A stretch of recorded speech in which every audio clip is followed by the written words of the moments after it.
Russia Ukraine সংঘর্ষ হোক বা সিরিয়ার গৃহযুদ্ধ, আধুনিক বিশ্বের লড়াইয়ের ময়দানে খেলা ঘোরাচ্ছে ড্রোন। শত্রুপক্ষের ট্যাঙ্ক বা সাজোয়া গাড়ি উড়িয়ে দেওয়া থেকে শুরু করে হামলাকারী হেলিকপ্টারকে মাঝ আকাশে ধ্বংস করা সব কাজেই সিদ্ধহস্ত এই মানববিহীন উড়ুক্কযান। ফলে যতদিন যাচ্ছে ততই ড্রোনকে এরকম বক্ষাস্ত্র হিসেবে গড়ে তুলতে উঠে পড়ে লেগেছে বিশ্বের সকল শক্তিধর দেশ। দুনিয়ার যাবতীয় সেনা ড্রোনকে মোটামুটি ভাবে 3টি শ্রেণীতে ভাগ করা হয়ে থাকে। এর মধ্যে একটি হলো চালকবিহীন নজরদারি উড়ুক্কযান। মূলত গুপ্তচর বৃত্তির কাজে এগুলোকে ব্যবহার করে ফৌজ। শত্রুর গতিবিধি জানতে এবং সীমান্ত সুরক্ষায় এর বহুল ব্যবহার রয়েছে। দ্বিতীয় শ্রেণীভুক্ত হলো আত্মঘাতী ড্রোন। এছাড়াও ক্ষেপণাস্ত্র এবং বোমা নিয়ে উড়ে গিয়ে নিখুঁত নিশানায় হামলা করার মানববিহীন উড়ুক্কযানও রয়েছে। তবে এই 3 শ্রেণী ছাড়াও হাতিয়ার, গোলাবারুদ বা রসদ রণক্ষেত্র বা দুর্গম এলাকায় পৌঁছে দিতে ড্রোনের বহুল ব্যবহার শুরু করেছে বহু দেশের ফৌজ।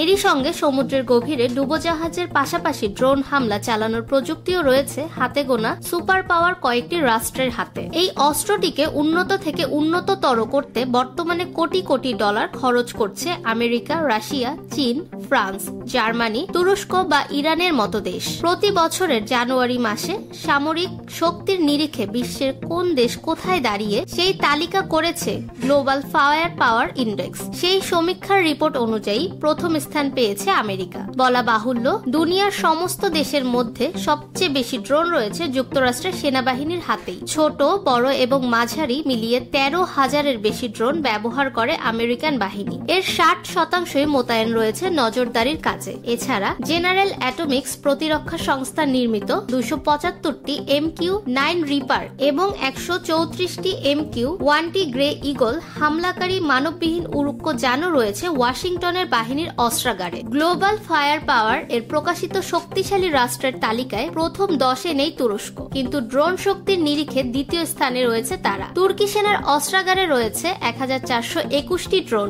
এই সংখ্যা আরো কয়েক গুণ বৃদ্ধি করার চেষ্টা চালিয়ে যাচ্ছে আঙ্কারা। গ্লোবাল ফায়ার পাওয়ার এর তালিকায় দ্বিতীয় স্থান পেলেও ড্রোন শক্তির দিক থেকে অনেকটাই পিছিয়ে রয়েছে রাশিয়া। প্রেসিডেন্ট ভ্লাদিমির পুতিনের সেনাবাহিনীর হাতে সব মিলিয়ে রয়েছে হাজারের সামান্য কিছু বেশি মানববিহীন উড়ুক্কযান। এর অধিকাংশই নজরদারির কাজে ব্যবহার করে মস্কোর ফৌজ। বিশ্বের তৃতীয় শক্তিশালী চীনের পিপলস লিবারেশন আর্মি বা PLA আবার প্রচুর সংখ্যায় ড্রোন ব্যবহার করে। সমুদ্রের গভীরে ডুবোজাহাজকে ওড়ানোর মতো রিমোট কন্ট্রোল চালিত যান রয়েছে ড্রাগন সেনার হাতে। সেগুলির পোশাকি নাম ইয়ংলুং এক্স। এছাড়া R-6000 নামের আরো একটি ড্রোন রয়েছে বেইজিং এর অস্ত্রাগারে। তবে পানির তলায় চলাচলে সক্ষম ড্রোনের নিরিখে ফ্রান্সকে সবচেয়ে বেশি নম্বর দিয়েছেন প্রতিরক্ষা বিশেষজ্ঞরা। শত্রুর পেতে রাখা ওয়াটার মাইনকে নষ্ট করার ক্ষমতা রয়েছে প্যারিসের নৌবাহিনীর হাতে থাকা ড্রোনের। আবার একইভাবে ওই ড্রোন দিয়ে সমুদ্রে মাইন বিছিয়ে শত্রুর রণতরী ধ্বংস করতে পারে তারা। তবে সব মিলিয়ে দেশটির কাছে 591টির মতো চালকবিহীন রিমোট যান রয়েছে বলে জানা গিয়েছে। আত্মঘাতী ঘাতক ড্রোনের কথা বললে অবশ্যই আসবে ইরানের নাম। পারস্য উপসাগরের তীরে শিয়া মুকুলটির ইসলামিক রেভলিউশনারি গার্ড কোর ব্যবহার করে শাহেদ 136 নামের একটি মানববিহীন উড়ুক্কযান। তেহরানের থেকে পাওয়া এই ড্রোন দিয়ে ইউক্রেনের একাধিক ছবির মতো সাজানো শহরকে ছাড়খাড় করেছে রুশ ফৌজ। তবে আকাশ প্রতিরক্ষা ব্যবস্থার সাহায্যে ইরানি ড্রোনকে মাঝ আকাশে ধ্বংস করা সম্ভব।